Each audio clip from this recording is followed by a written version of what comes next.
बिस्मिल्लाहिर्रहमानिर्रहीम। अस्सलाम वालेकुम। आज का हमारा टॉपिक है anatomy of pelvic region. Pelvic region जिसको हम हिप रीजन भी कहते हैं, इसकी बोन्स को हम ओसा बोन कहते हैं, हिप बोन कहते हैं या कॉक्सल बोन भी कहते हैं। इन बोन्स की जो है वो 3 नेम्स होते हैं, वो आपने याद रखने हैं। कॉक्सल बोन, ओसा बोन या हिप बोन एक ही बोन के 3 नेम्स हैं जो कि हमारे पेल्विक रीजन या कूल्हे वाले हिस्से में पाई जाती है। जब बच्चा पैदा होता है तो बेसिकली ये 3 बोन्स होती हैं जो कि अडल्ट होने पे फ्यूज़ होकर सिंगल बोन बना देती हैं।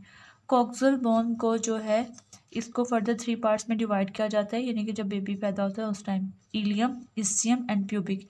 इलियम जो होती है ये हमारी पेट के नीचे जो बोन होती है उसको हम इलियम बोन का नाम दे देते हैं। इसके अलावा इस्चियम जो होती है ये हमारी इन 2 बोन्स के दरमियान में होती है। प्यूबिक बोन जो हमारे यूरेनरी सिस्टम के पार्ट्स के सामने वाली होती है उसको हम प्यूबिक बोन का नाम दे देते हैं। अडल्ट में जो होते हैं ये सिंगल हो जाती हैं फ्यूज़ होके, जबकि जो बेबीज़ होते हैं उनके अंदर ये 3 की 3 ही प्रेजेंट होती हैं।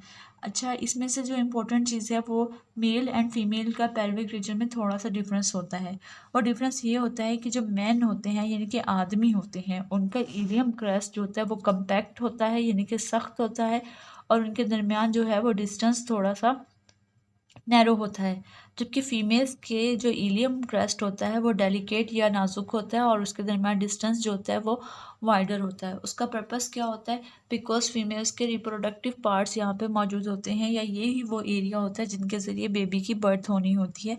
इस वजह से हम कहते हैं कि फीमेल्स का जो होता है ये वाला पार्ट थोड़ा सा पेल्विक रीजन का प्यूबिक आर्च जो होता है वो थोड़ा सा वाइडर होता है। अगर इसकी एनाटमी में हम स्ट्रक्चर्स की बात करते हैं कि स्कल इसमें कौन कौन सी आती है, पेल्विक रीजन में कौन से पार्ट आते हैं, तो फर्स्ट तो कॉक्सल बोन जिसके आगे फर्दर 3 बोन्स होती हैं बेबीज़ में, बट अडल्ट में कॉक्सल बोन ही होती है। इसके अलावा एसिटाबुलम, एसिटाबुलम वो पार्ट होता है जहाँ पे हमारी टांग हमारे हिप रीजन के साथ जुड़ रही होती है, इसको हम कहते हैं एसिटाबुलम। ये इसके अलावा हमारे पास आता है प्यूबिक आर्च। प्यूबिक आर्च क्या होता है? Angle between the left and right part of coxal bone, इसको हम प्यूबिक आर्च कहते हैं। मेल एंड फीमेल का स्केलेटन अगर आता है फॉर एग्जांपल और हमें नहीं पता चलता कि ये मर्द का है या औरत का है, तो उसको मैयर करने के लिए बेसिकली इसी को प्यूबिक आर्च को मैयर किया जाता है। अगर इनका डिफरेंस यह है जो मैयरमेंट है 90 डिग्री हो तो या उसे बिलो हो तो वो मेल का होता है स्केलेटन, लेकिन अगर 90 से अबव हो तो उसको फीमेल का स्केलेटन जो है वो कंसिडर किया जाता है। नेक्स्ट है हमारे पास pubic symphysis. Pubic symphysis basically ligament या हम कह सकते हैं होता है। इसका काम क्या होता है? जिसने दोनों बोन्स जो हमारी कॉक्सल लेफ्ट और राइट साइड है उसको आपस में कंबाइन करना होता है। इसके अलावा जो होता है लास्ट में पार्ट होता है सेक्रम, जिसको हम कूला भी कहते हैं। पीछे से वहाँ से हमारी ये पीछे से रीजन अटैच होता है। इसका हम अगर पेंसिल वर्क देख लेते हैं कि किस तरह से आपने करना है, तो इस तरह से ये हमारे पेल्विक रीजन की डायग्राम है। ये वाला पार्ट सेक्रम कहलाता है जो कि पीछे वर्टिब्रल कॉलम से जुड़ा हुआ होता है। इसके अलावा एसिटाबुलम ये पार्ट होता है जहाँ से हमारी टांगें जो होती हैं वो जुड़ती हैं। जो पेल्विक रीजन का अगर वो आपको डेमो देंगे तो उसमें जो डिप्रेशन होगी वो एसिटाबुलम होता है।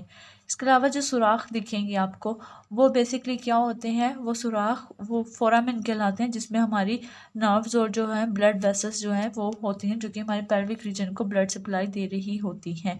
इसके अलावा प्यूबिक सिम्फेसिस ये वाला पार्ट होता है और ये डायग्राम जो है आप लोगों ने ड्रॉ करनी होगी।